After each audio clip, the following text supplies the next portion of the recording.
Do you share common ground with the understanding that something in this world is just not right? Has your life become a journey of experiences, leaving you questioning reality? Well, you're not alone. At Axiom Curb Community, we share your thoughts and feelings. Joining our cause could be the next door to be open to you. Visit Axiom Curb to be part of the people's work in seeking truth control, or go to axiomcurb.org. Your silence is someone's suffering. Together, the truth can be taught. Hello people, thanks for tuning in. You're listening to PJ. Welcome to Axiom Curb Radio. We've got a great show coming up during the next 80 minutes. Also, we've got a special guest. He's from Canada. His name is Bok, also known as BOK. We'll introduce him in just a very short while. But firstly, I'd like to give you a rundown of what's coming up tonight. Basically what it is we're going to be discussing several things we've hand-chosen. Probably already been done before by certain other organisations out there that are looking into this sort of stuff. But we've got lined for the next approximately 80 minutes a show tonight dedicated on what we've decided to call the 7 Toxins Consumed Daily. So we're going to go over now and say hello to Bok, ask him how he is, and hopefully we've got a good connection. So, hello Bok, can you hear me? Yeah, just give me a few minutes, PJ. Just about to chow down. No problem there, Bok. Not one problem at all. While you're doing that, just want to talk to you about what we was, discussing earlier on in the week regarding, GMOs. For most people that don't know, it's genetically modified organisms. Basically, things experimented on in a lab, and then, made back into its original thing and sold out or sent out. So what are your opinions on this, Bok? How are you looking at GMOs these days? Yeah, to be honest with you, I was educated on that a little bit as well. It's like there are good GMOs, believe it or not. Unfortunately, the ones that are being used, massively are the bad GMOs because they are related to pesticides. That's why they fucked around with the plant to begin with, or the seed, the gene. As you know all the rest. So yeah, we'll make sure we bring that up right away. And that's the reason why. And those are the bad GMOs. Now the good GMOs, like, well, hell, we don't even know which ones they are now because they've made it so confusing. So we're just gonna have to avoid all GMOs altogether for now. Yeah, indeed. I have actually prepared a short audio video regarding GMO foods, and it's called "GMO Foods Are Toxic." So I'll go ahead and play that quick audio right now. Doctor, we hear a lot of bad things about genetically modified food, GMOs. Why is that bad? And do we know, since it's a relatively new science, do we know the long-term effects yet? There's a couple of answers that are really, really important that people get these answers. First of all, the answer is Jeffrey Smith. Jeffrey Smith, the author of Seeds of Deception, the most sold book of its kind of all times. Jeffrey is one of the most fundamental researchers on earth, being capable and able to talk about GMO foods, genetically modified foods. Now imagine Monsanto started to put pesticides into seeds so that the plant grows a pesticide. So if the pests are eating it, they are dying. Okay, would you go home and take your roach or spider spray, or the spray that's made to kill fleas or flies or whatever, and use it orally and spray it into your mouth and say, I think it does something good, it might kill some bacteria in my mouth? You're going to have MS or cancer or Parkinson's or something, some neurological disease really, really fast. And when you understand that that's what you eat, I'm going to come to the genetically modification and all that dangerous. But if you just think about the pesticides is in the corn you eat, it's in the granola oil, It's in anything that's genetically modified. You eat the pesticides that kills the pests, just for common sense sake. So now, genetically modified food, it says genetically modified. How come we can digest everything the earth grows? Because we are part of that earth. We are like humans are like pigs, and I don't mean pigs in the way of a negative connotation. Pigs eat everything and they can digest everything. Humans, we have a very similar digestive tract, like pigs. We can pretty much digest everything, as long as it's natural. My dear friend, Miss Australia, a great friend, a TV and a movie personality, is speaking with me tomorrow and on Sunday.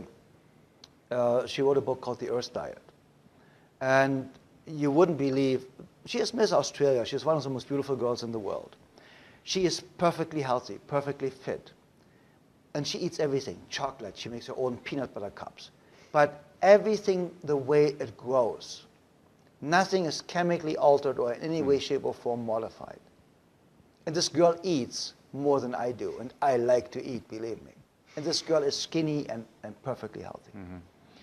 And I'm just saying that because we're talking about the opposite of genetically modified food. Now, here's the real answer. We cannot digest anything that's genetically modified because we do not have the fitting enzymes to digest it. Now the body is basically handling it as toxic waste. And this is what's so dangerous. The dead mutation in the food, that food is now dead and mutated, filled with pesticides or whatever it might be. The body has no idea what to do with it. Keeps on producing enzymes, trying to produce biochemical and electrical reactions to somehow get rid of it. Digestion is the main cause of loss or the main use of energy. Digestion takes the most energy out of us. But now usually you digest for a certain amount of time and then you stop. But with genetically modified food, it's in your body for hours or days or weeks. And the body keeps on trying to get rid of it. There are toxic gases being created by this process of rotting away. The food is not being digested. It's rotting away. And constantly producing toxins and toxic gases. And this is got where just one element of this starts. So now, and you might think, oh, okay, Dr. Coldwell just lost it. We are in frequency what we eat. I studied with African witch doctors or medicine men. I studied with American Native Indian medicine men. I studied with all the healers in the world to create my instinct-based medicine system. And I found out that all healing powers are just caused on the same root using the same powers, no matter if they call it voodoo or whatever they call it. It's really, if it works, it's the same kind of power.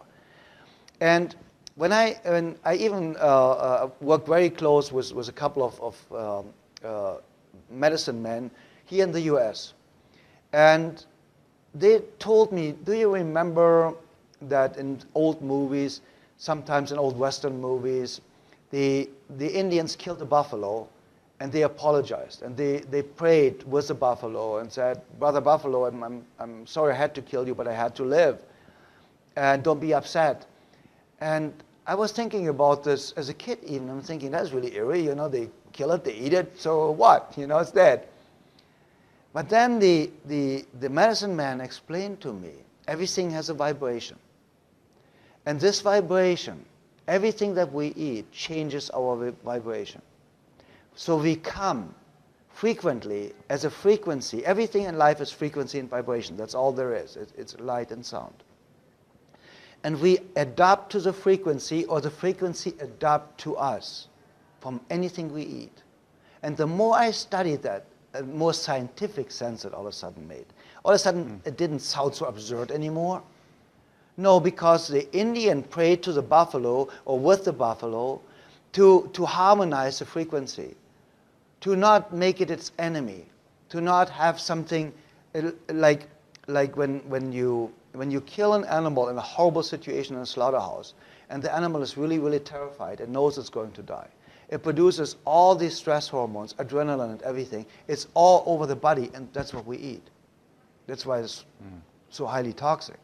That's why a healthy environment where this poor animal, this animal got killed, and yes, I eat meat. So I'm not kind of like there's people out there saying never eat meat, but there's no reason to torture the animal. You just, if you have to slaughter it, do it humanely. And then you also don't have all the toxins in the meat from the stress hormones and all these biochemical, neurochemical reactions. And with a genetically modified food, what Monsanto is doing is basically two things. They poison our natural crop. They poison our natural seed. They have been accused of artificially infestating fields from farmers that grow natural corn, natural food, and then sue them for patent infringement, saying you're abusing our patents, you're growing our seeds. And it's said that they blew it on these fields to later to come back and basically tell these farmers they have to destroy their crop and their seeds and buy their seeds only from them, otherwise they get million-dollar lawsuits for patent infringement. What the plan seems to be is to take over the world food supply and make sure we have only food left for Monsanto, only genetically modified food. We know for a fact, at least I know for me, in my opinion as a fact, and Jeffrey Smith can really, really tell you a lot about this, genetically modified food will cause cancer. I am sure that it's only a matter of time of years, 3 to 7 years of eating genetically modified food to develop cancer. It's a foreign object. We cannot digest it. The body doesn't know what it is and what to do with it. But also it changes our frequency, like the microwave oven. And it has no nutritional value to certain points. Then on the other end, remember there's a pesticide coming with it. You're eating what kills the bugs with your food. So everything, Scott, what's really, really important for your viewers to understand. Many, many, many experts in the world confirming that in their opinion I have the highest cancer cure rate in the world. I have the highest cure rate for terminal disease, period, as I believe and many experts believe. And the reason is that I have a philosophy, one of the main reasons. If it didn't exist 150, 200 years ago, you don't need it. You don't want it. You don't want to eat it. You don't want to have it. You don't want to have it done to you. Because in 1900, there was a 7% cancer rate. Today, we have a 56% cancer rate. Every second person in America has cancer or will get cancer. So wait a second, what did they do different in 1900? Now they are saying, oh, today's people grow older. That's why our cancer risk is so much higher. The most people that have colon cancer are 24 to 28. So that doesn't work. They have all these excuses, and that's how they abuse the mainstream media that they control to get all these lies and disinformation out there. But Scott, everything that's natural nourishes us. If it's organic and you juice it, it gives you all the power and life on earth. If it needs to be organic, now you always have to add it, non-GMO. And it is just so horrible, and the horrible tricks they are using was all natural. All natural means nothing. I don't know if you remember, they put on the 7-Up all natural for a couple of weeks until people were so upset about that, because everything by definition is all natural. It means nothing. You know, and your plastic cap is all natural. Try to eat it. And we need to just put more emphasis on non-GMO food, and there is a law coming up that's going to be voted on in California really soon. And people who are watching this, please research Seeds of Deception, Jeffrey Smith, and read his books. Go to his website. He has a lot of videos on there. Sign up for his free newsletter.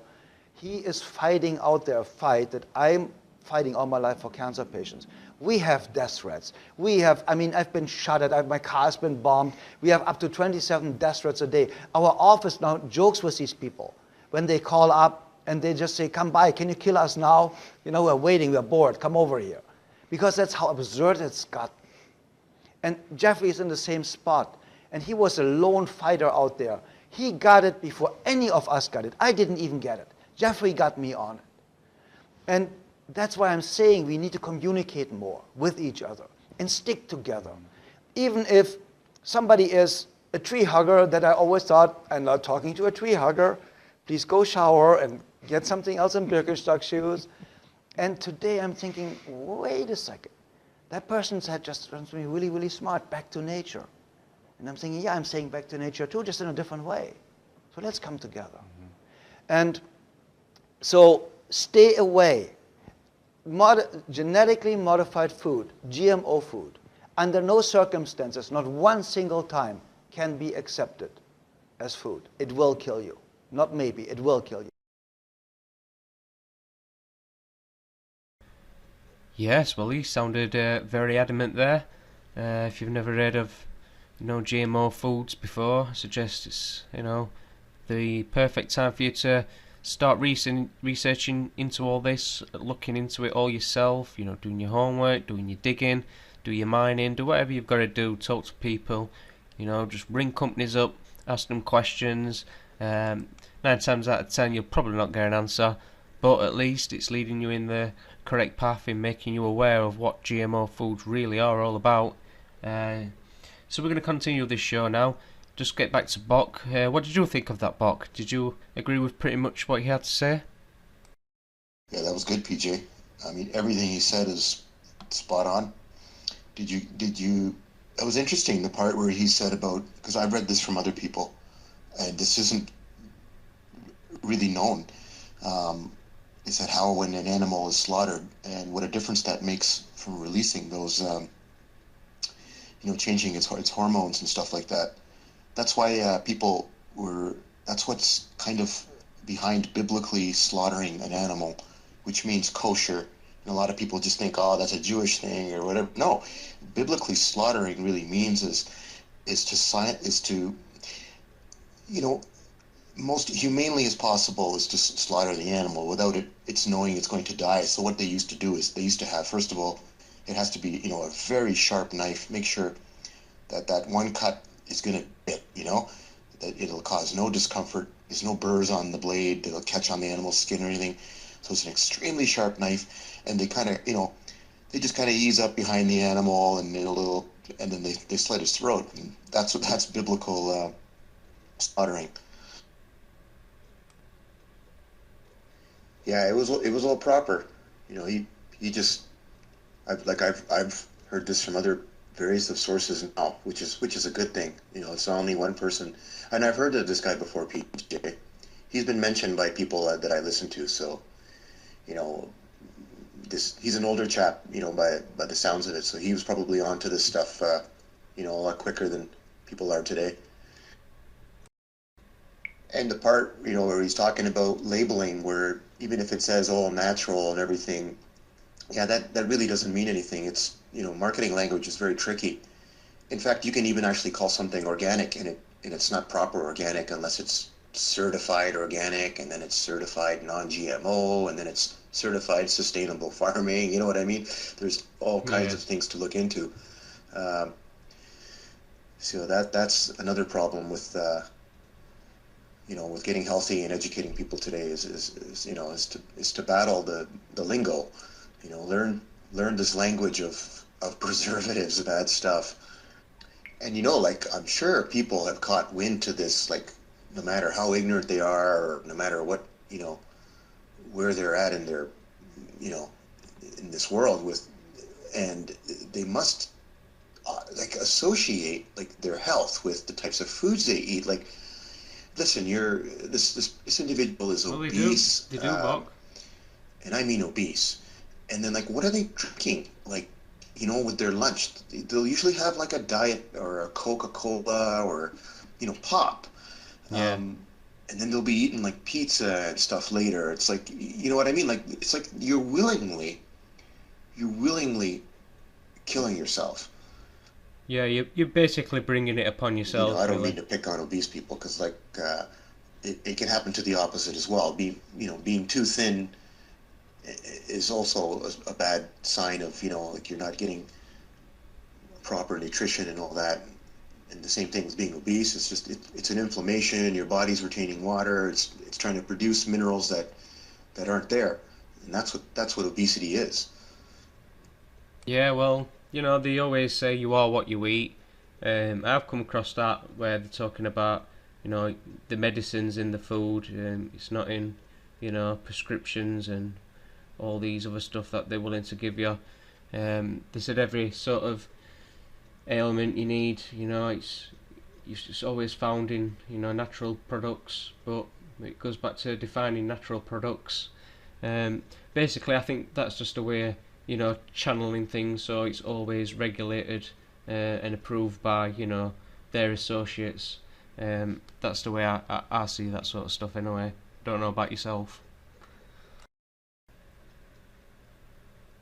Yeah, definitely. That's most of the problem there too is on the buyer's end where they've all the big corps have kind of they got a monopoly on the market, so the average person doesn't think to go buy elsewhere when he can just go buy everything's so cheap at his local uh, mega grocery store or whatever. And then the argument they'll give you also is why they don't want to, go with organic. It's expensive, I can't afford it and all this. And like, it's just, but which is not true. It's just yes, you are paying a bit more, but the thing is you're going to need to eat less and you're going to be gaining like, 10 to 100 times more nutritional value. So, that's a no-brainer. Yeah, that's where I like David Wolf's what he said about this, and he said like this, like we don't want to go out scaring people. No, man, you can't eat that. You can't do this. You can't. We can't throw the word "can't" and "no" at these people. What we have to do is the opposite and say, hey, listen, yeah, you like to eat some healthy foods, and then don't you? Like what do you like raisins, blueberries, or something like that? Well, I tell you what, like what I mean. I got something that. It might literally put hair back on your, and it'll make your skin better. You'll feel younger, and you got to get them this way. And you tell them stuff about like goji berries and stuff like that. And it's like this is the most powerful antioxidant, producing little, plant we have on this planet. And stuff like that. Like we've got to tell them about the superfoods, the super benefits of the superfoods. I think that's where it's at. Yeah, and and the nice thing is like these guys provide people ways out. No matter where you're at in your life. Like let's say you're on a low income, you can't afford to go like with these, and let's face it, some of these super healthy foods are exotic. So there is another way, and a lot of these, researchers and doctors have said this that, no matter what your ailment is, I tell you what, you quit eating all that stuff and you just stick to fruits and vegetables. You do that for like, no matter how drastic your illness is, if you can do that, just straight, like, strictly for a period of weeks to months, they guarantee you that you'll reverse your condition. You know what I mean? Like and then you can supplement, like even if you can't afford to go buy the high quality fruits and stuff, then go buy the supplements. Like you can walk into almost anywhere now because there's so many natural kind of stores who produce, natural supplements and stuff like that. I mean, they're out there and people can take them. And the thing is, you first of all, you stop eating those other foods, that are destroying your body, that are slowing your cell regeneration process. And then you get onto the super, or you get onto healthy foods, and then you can supplement those. And you can reverse any condition. Yeah, so I think it's safe to say we've done a decent rundown on GMO foods. for the listeners that are currently tuned in. So we discussed, didn't we, Bock, about the 7 sins? We'll just list them now, which is sugar, salt, soya, wheat, grain, corn, and I believe there was one more. Was there one more, Bock? Can you remember what the other one was?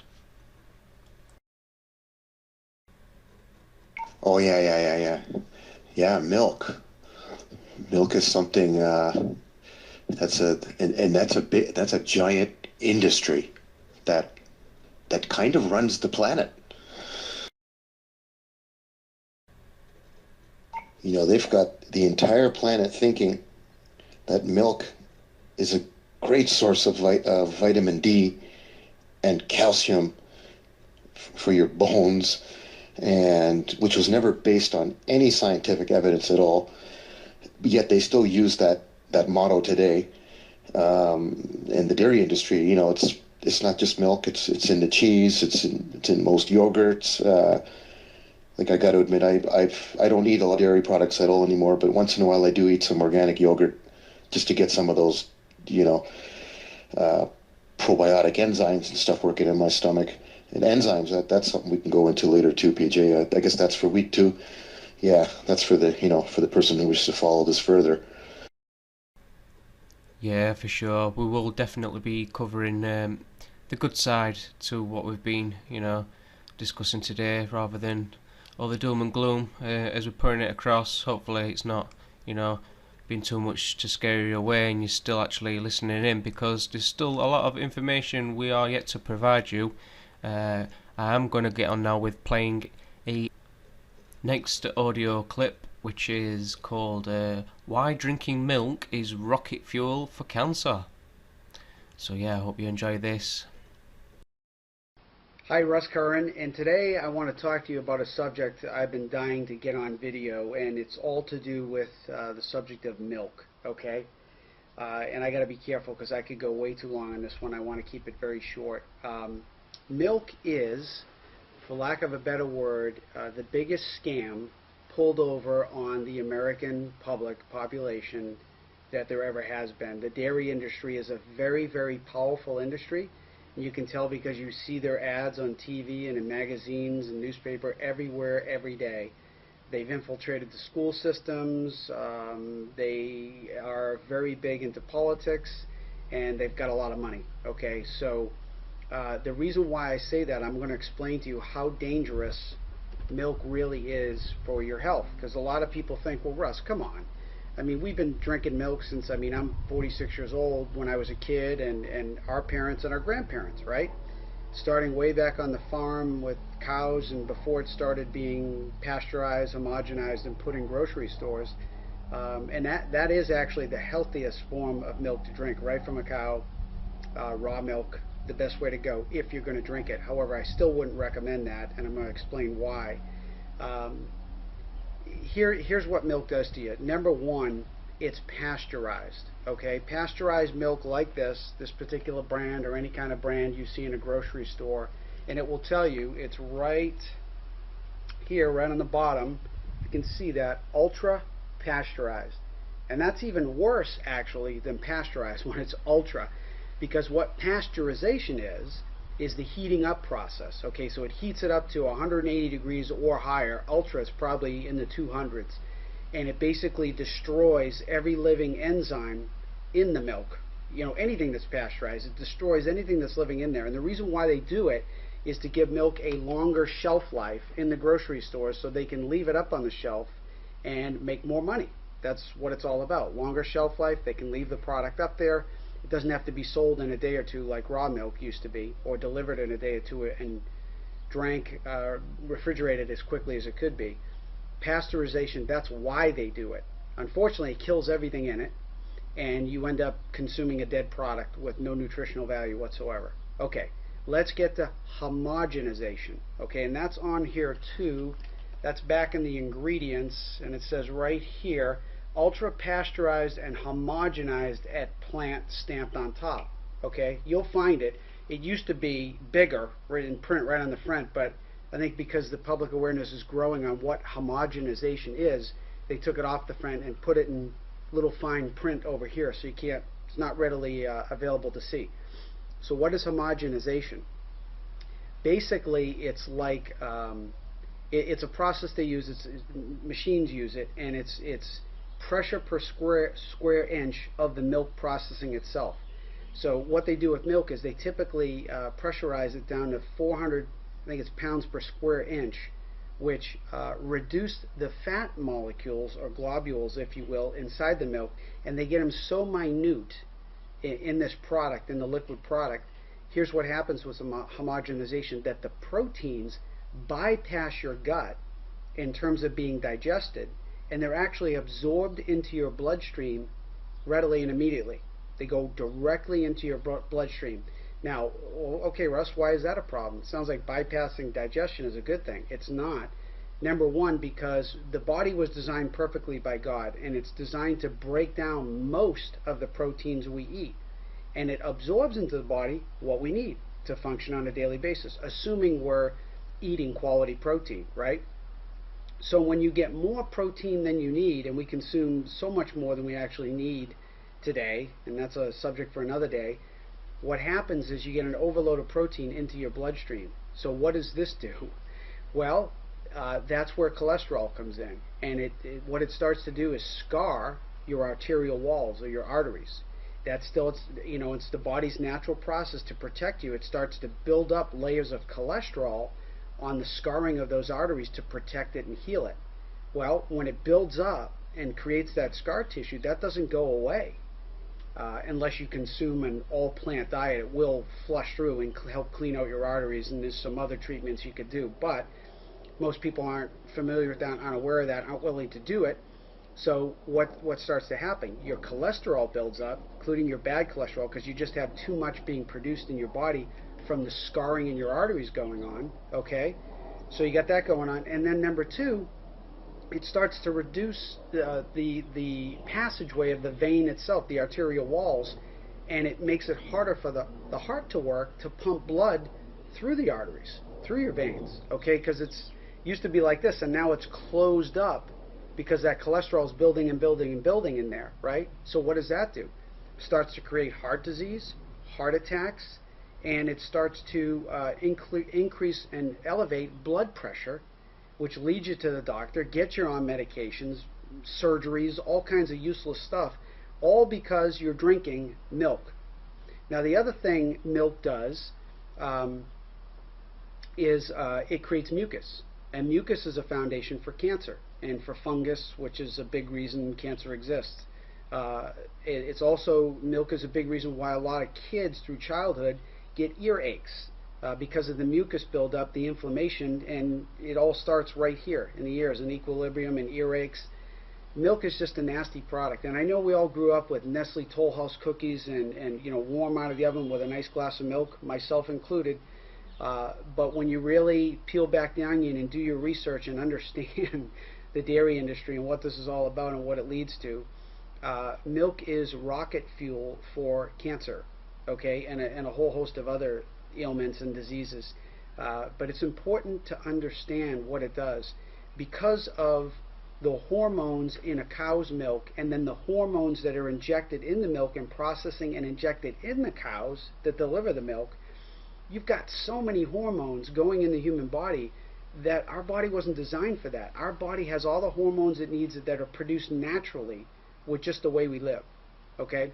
So I hope that starts to frame up for you. Oh, and by the way, there's no other species on the planet that consumes another species' milk except for us as humans. I mean, even like cows and calves, when they're weaning on their mother and consuming the milk just like a little baby on their mother and feeding with breast milk, which is totally natural and the right thing to do, that calf doesn't continue to drink milk when they're done weaning off their mother, okay? There's a reason for that. That's it. They've been given what they need to help build their immune system, and they're done with lactoferrins and all kinds of wonderful properties that come from, their mother's milk. It's not meant to be put in a package and sold in a store. Okay, so hopefully you start to understand that. I'm going to provide some documentation below this video that will help you understand the proof behind this scientifically. Okay, so what are some healthy alternatives? God, I really love my milk. What am I going to do? Oh no. Oh my God, there's so many alternatives for you guys. Coconut milk, love coconut milk. So healthy for you, produced with organic coconut milk. And a few other things that are good for you. It's got low in fat, but it's only the good fats. Virtually no carbohydrates, no sugar, and a gram of protein. It's the perfect alternative to milk, okay, coconut milk. Organic almond milk, made with organic almonds. What a concept, right? Totally beneficial with omegas in this, and just what almonds do for you. Great alternative. Others, hemp milk, rice milk, oat milk. There's so many other alternatives to milk that are so good for you that will replace that, and I think taste so much better because you're getting the real thing. So a lot to consider when it comes to milk. But if you want to, and my personal testimony, I grew up drinking milk. I didn't drink a ton of it because I didn't like it. There was always something about it that I just didn't want to consume a ton of it. But I did put it in cereal, okay, to get it soft and consume the cereal. I did have it with Nestle Toll House cookies out of the oven that my mother made and all that kind of stuff. And the problem is when Starbucks introduced the latte with steamed milk, for me it was late 80s, early 90s, I got addicted to that until I learned and researched and became educated on health and wellness.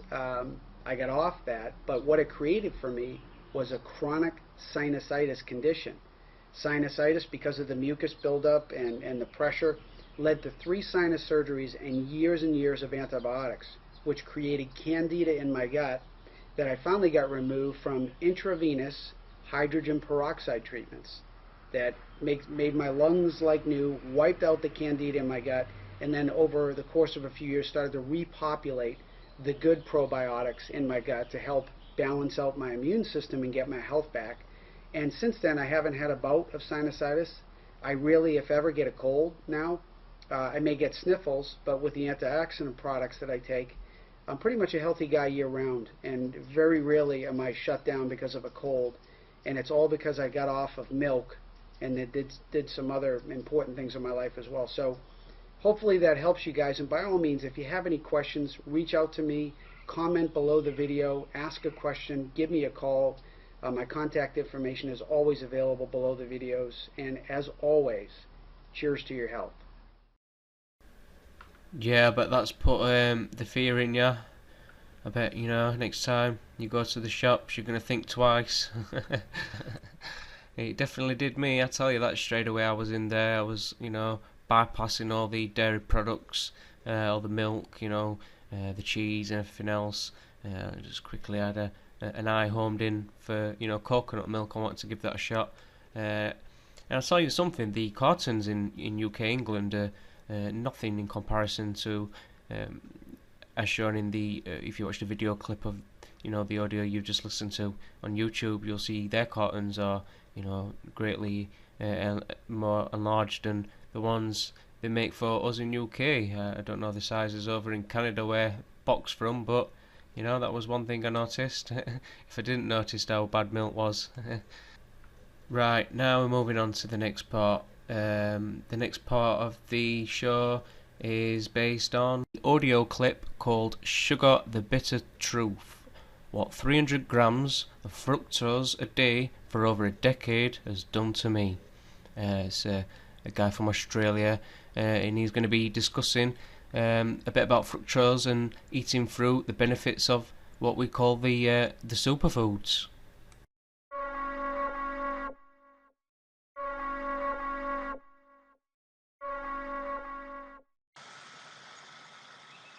So question, Harley, can you please explain how many grams of fructose you've averaged for the last decade on this fruit vegan lifestyle? Good question. I was vegan in 2001, I think it was around April 2001 I went vegan. Read that book Fit for Life, started eating more fruit, learned about more raw foods in 2002, really picked up the fruit consumption then. So I can objectively say most of my calories since around the 2001, 2002 have been from sweet sugary fruit. Not all my calories, most of my calories have been. 100% have been from vegan foods, most from fresh sugary fruits, dates, sultanas, figs, melons, bananas, apples, grapes, durians, jackfruit, champadak, rollinia, custard apples, anemoia, things like that. Sugary fruits, fresh or dried. How much fructose are averaged? Well, you've got 2 dates is around 15 grams of fructose, roughly. So, do the math. I'm at least, let's say at least 300 grams of fructose a day, anywhere up to 600, 700 maybe each day, over a decade. Now, Mercola says that fruit's going to make you fat. All that fructose is going to make you fat. Well, I don't know, man. I don't know. I can't see much fat on my body. I don't do muscle building. I don't do sit-ups, man. I don't do sit-ups at all. I probably should do some sit-ups, get off my ass. I'm lazy. I'm like, why do I have to do sit-ups? What do they do? You know? These guys say fructose makes you fat. I've eaten, you know, over 300 grams of fructose a day for over a decade now. My mum's obese. Mathematically, medically, clinically obese based on her body mass index. She's 30 kilos heavier than I am, a little bit shorter than I am. That's really sad. That's really sad. So it's not my genes to be this lean. This is diet, people. This is diet. And if you look at all the long-term fruitarians, fruit eaters, fruit heads, fruit addicts, 100% are slim. Regardless of their fitness levels, they're all slim. 100%. They're all slim. I know fruitarians who are as lean as me, but they can't even run a fucking 5K without stopping. They're not fit, but they're lean because they've been doing the lifestyle a long time. A long time. So the nonsense that people put out, like Robert Lustig and that, those guys who are overweight, like Sugar the Bit of Truth had like 3 million views. Robert Lustig's on stage in his suit to cover up his big belly, and he's saying, fruit makes you fat. Fructose makes you fat. Here's the thing. Read a human physiology textbook. Does fructose require insulin to be metabolized? Does it? Why do all the long-term fruitarian people have such slim physiques? Does it have anything to do with low insulin levels? Low fasting insulin levels? Does it have anything to do with that? Maybe. Just maybe. And is the reason that all the Western societies who believe the whole protein dogma and have their animal products 3 or 4 times a day spike the fuck out of insulin levels and have an obesity epidemic which is growing to all the other nations around the world who bring on the meat and dairy dogma, propaganda, dietary advice that if you don't have animal protein within 24 hours you'll be dead tomorrow from protein deficiency. Is there any connection there with animal products which are high on the insulin index scale, beef, dairy, eggs, fish, etc., and the obesity, the bigness of people, and the weight loss industry which was booming? The meat industry is getting bigger, and the weight loss industry is getting bigger. Is there any connection there? Is there any connection there? Maybe. Maybe if you want to get big, you need to. Maybe if you want to beef up, you need to eat beef because it raises the fuck out of your insulin, stores a lot of body fat, and you won't look like a skinny, scrawny fruitarian with fucking veins in his abs. Fructose, my friends, keeps you lean as fuck. Yes, if you go to the Heart Attack Grill and have a burger with 3 ounces of fat, and you squeeze on some ketchup from Heinz, which has a gram of fructose in there, you might say, well, I've been eating a Heart Attack Grill for the last few years, and I'm morbidly obese, and yes, I watched Dr. Lustig's program on YouTube, and I agree. The 1 gram of fructose I eat is making me obese, and the 120 grams of animal fat I eat a day, that's very slimming. And that's what people are going to fucking buy into, because morons want to hear good things about their bad habits. And if you want to sell a book, if you want to get hits, if you want to market a product, tell people good things about their bad habits. Say, smoking, that's good for you. If you don't smoke, you'll start coughing and that makes your lungs weak. If you don't eat animal products and you're gonna lose too much weight, you're gonna get too lean like those fruitarian people, those vegan fucking people. You won't have any fat on your arms left. What happens if you get caught in a plane crash and have to walk for 7 months? You won't have any fat left. True, I'll die first because my body fat's like 2%. But hey, do you want to be lean or do you want to be fat? If you want to be fat, load up on the animal products. If you want to be lean, load up on the carbohydrates, with fruit being the preference. White rice works fine, but fruit's more nutritionally packed and it tastes better in my opinion. But the starches are a great backup plan. And if we go to China, if we go to Africa, we look at cultures who've lived on starch as their staple, always slim. Always slim. So fruit or starch, you choose. Don't believe the bullshit about fructose. It's all a myth. Look at my blood tests. Look at my uric acid load. Look at my triglycerides. Look at my cholesterol. Look at my blood pressure. Look at my body fat levels. Look at my hemoglobin A1C levels. Look at my fasting blood sugar levels. Clinically, laboratory certified blood tests. Look them up. They're all on YouTube. You decide. Forge new beliefs based on your own personal conclusions. I have. I recommend you do too. Thanks for watching.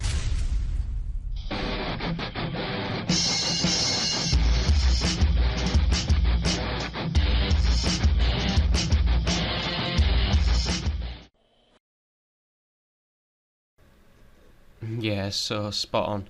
I can't deny or disagree with anything he had to say just then. That's the way I've found myself thinking the same as him. What about you, Bok? Do you agree with pretty much what he had to say just then? Yeah, I mean, and what does sugar do? Well, the two worst things it does is it's the number one cause of diabetes, obviously, and most heart ailments. So right there, those are two biggies. And if it's also related to causing cancers, because cancers need to live in that type of a body, which is consuming all these modified sugars. Yeah, and the whole industry is misinformed on this. Unfortunately, like the Heart Society and the diabetic societies and all these kinds of peoples, like they're ill-informed. They haven't been given the whole picture, and everyone's just following protocols, and that's why all our Medicare systems are just in the sad state that they are in right now, and people's healths are getting worse and worse. Yeah, well, there's the old saying, prevention seems to be cheaper than the cure. But I definitely think this information's worth, looking into. You could try and find some certain things from it, a benefit in, maybe not in your life, but to somebody else, who knows? That's what we like to do. We just like to talk about stuff and, open people's minds, get them actively seeking in things they probably wouldn't normally go researching without, giving the little elbow, so to speak. But yeah, thanks for that, Bok. It's been a great show. We've loved to have you here. Obviously, you'll be back next week, hopefully, with the concluding show, the Part 2. Yeah, I guess the best way to conclude those, PJ, would be to talk about them. We can talk about them, in more detail, each and every one of them, and explain the how it begins and how it goes in your system and what goes on from there, so that for those who want to really know, we can break it down further for them. Let these listeners know that how these things, when you eat them, like what happens from there. They go in your stomach, and our enzymes, our natural digestive system is not used to breaking down these foreign substances, because that's what our body thinks of them as. They're foreign substances, and that's why they don't get broken down properly, and that results in all our ailments and diseases. Okay, but we'll have to leave it just there. We've got less than 10 minutes to spare to finalise this part of the first show. But for those that are listening, do join us next week for Part 2, where we'll be touching upon the advantages and the alternatives, things you can try. We're going to get you out into the woods looking for certain things with hope for any day that you may need it. When you can't get to the stuff that they've got you hooked on, you'll find comfort in knowing that there's stuff elsewhere laid about, probably underneath your feet without you knowing. But until that next week, we'll have to leave it just there, Bob. But thank you very much So for the people listening, that was Bok. He was talking to us on Zello through the app. If you've not got it, please go to zello.com, install the app. It's for PC, Android, most iPhones. You can go to the channel Axiom Curb, with some great people on there talking throughout the day and night around the world. Get involved in some of those discussions being held on that channel. It'll probably, be the best thing you did for some. They don't see it that way. They seem to be hooked on it 24/7, not getting no sleep, but that's another story. But yes, thank you very much. So guys, unfortunately we do have to leave it just here, and we'll see you next week with part 2. Thanks for listening.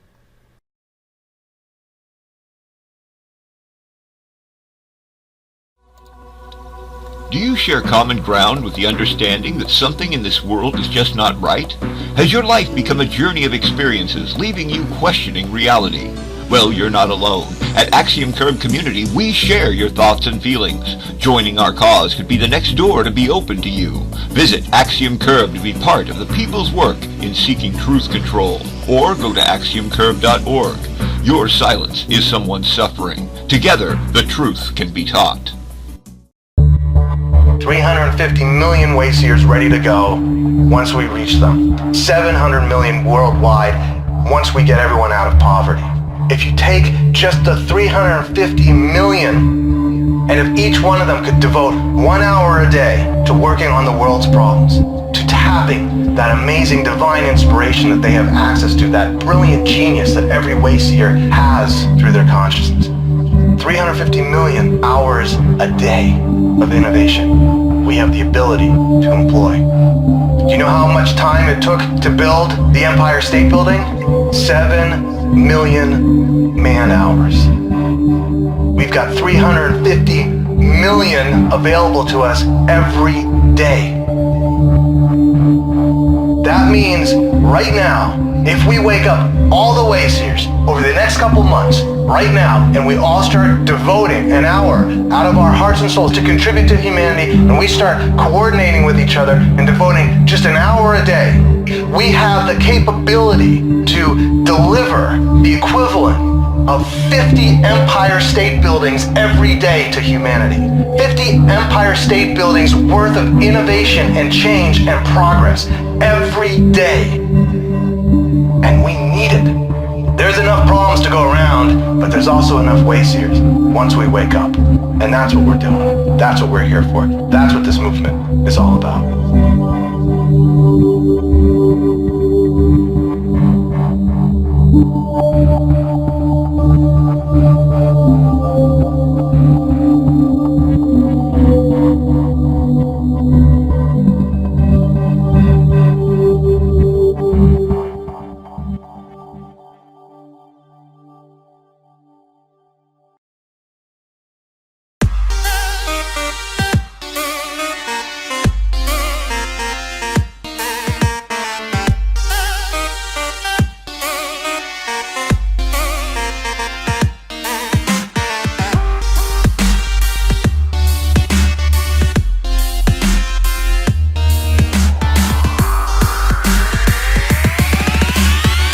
Hello and welcome to the Flatline.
Hello and welcome to the Flatline.